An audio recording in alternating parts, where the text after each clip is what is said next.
Hi there, my name is Dr. Katie Saint, and this video is about things we can control and things we can't control. So, lack of control is a big source of stress for a lot of people. It is really frustrating when things happen outside of our control and we can't fix it. So what a lot of people do is they try anyway, or they make choices to compensate that actually makes things a lot worse. So I want to spend some time digging into that and working on how we can get better at acceptance. So take today, for example.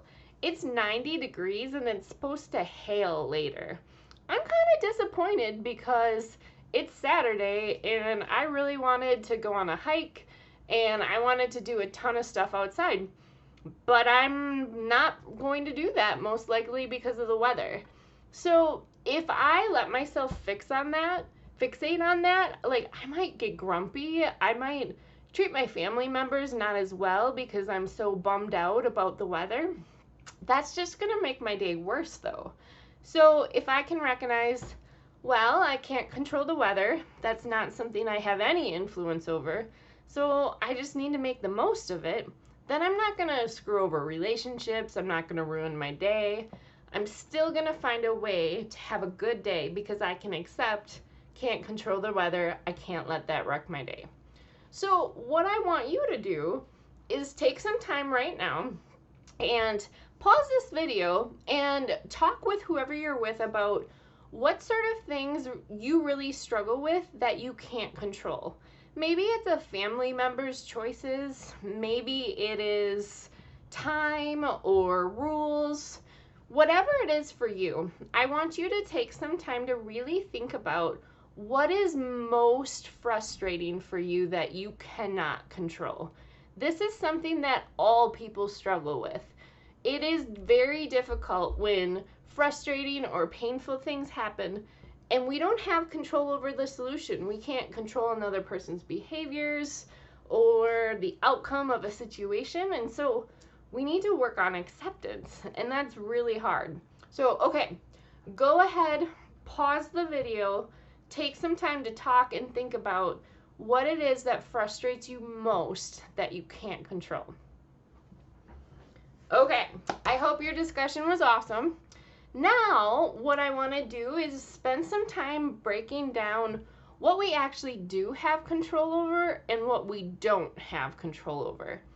Because once we get better at recognizing that, then it's going to be easier to accept and it's going to be easier to make choices that don't make things worse.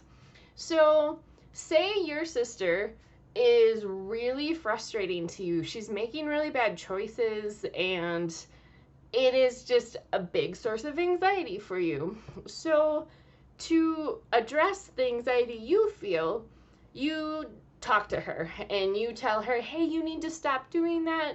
You know, you do everything you can to change her behavior, but she won't change. So then your anxiety rises, you start to get angry, then maybe you say some hurtful things to her. And from there, the relationship breaks down, and now you're not as close. And so it just kind of gets worse and worse and worse. So if we can get to a place where we can accept, hey, I cannot control her behavior, so I need to accept that. I need to focus on what I can control. So what I want you to do to get better clarity on what you can and cannot control is actually take a piece of paper right now and draw 2 circles. So this is what mine looks like, but you maybe want to make it even bigger than that so you have plenty of room to write. So in the little circle in the middle, I want you to write what you can control. I want you to give as many examples of things that you actually have complete control over in your life. Then in the bigger circle, I want you to write things that you can't control. So go ahead, pause the video, and take some time to really reflect on what are those things that we absolutely cannot control and what can we actually control quite a bit. Okay, come up with as many examples as you can and then come on back to the video. Okay, so I want to go over a few examples that I thought of. So when we're looking at what we can't control on that outside circle, people is a really big one. So we can't control other people's choices. We can't control what words come out of their mouth. We can't control their beliefs. We can't control how they feel. We can't control how they react to you. So those things sometimes are really frustrating. We often want to control people, but we can't. And the more we try, it really screws over our relationships. It makes people mad at us. It breaks down our connection with other people. So another thing that we cannot control is authority figures' rules. So say you don't like the speed limit, say you don't like your parents' rules, say you don't like the rules at your job or at school. We can't control that. We are not the boss of those situations.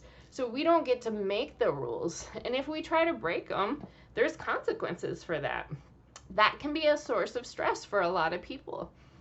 Another thing that I thought of is time, weather. You know, we can't control what happened in the past. We can't control how many hours there are in a day. You know, sometimes it's frustrating that we don't have more time. Or sometimes time goes so slow and we're just so bored. And then that's frustrating to us as well.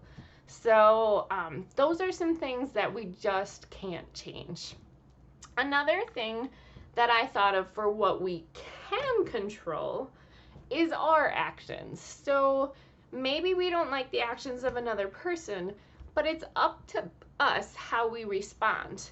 We can make things worse or we can make things better based on how we respond to that situation. So it's really, really important when we start thinking about those things that we can't control, that we pause a moment and think about how will how I respond to this affect things? Will it make it worse? Will it make it better? Because no matter what you're feeling, you are in control of your actions and you get to choose. Just because you're super mad does not mean that you have to hit someone. Your emotions don't make you do any behavior. That's still your choice. Sometimes when we feel something really powerful, we feel like we didn't have a choice. Sometimes we feel like we're a victim of our emotions and that they control us. But the truth is, they don't control us at all. They're powerful and it makes it very tempting. You know, I've wanted to make some really bad choices because of my emotions, but I wasn't forced to. That my emotions didn't take my hand and make me do something.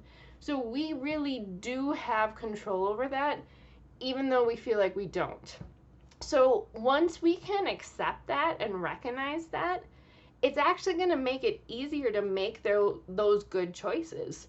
Because when we tell ourselves that our emotions made us do it, like, why'd you hit your sister? Well, because she made me mad. Then that gets us into so much trouble. And then we feel like it's okay to make bad choices because of whatever we were feeling.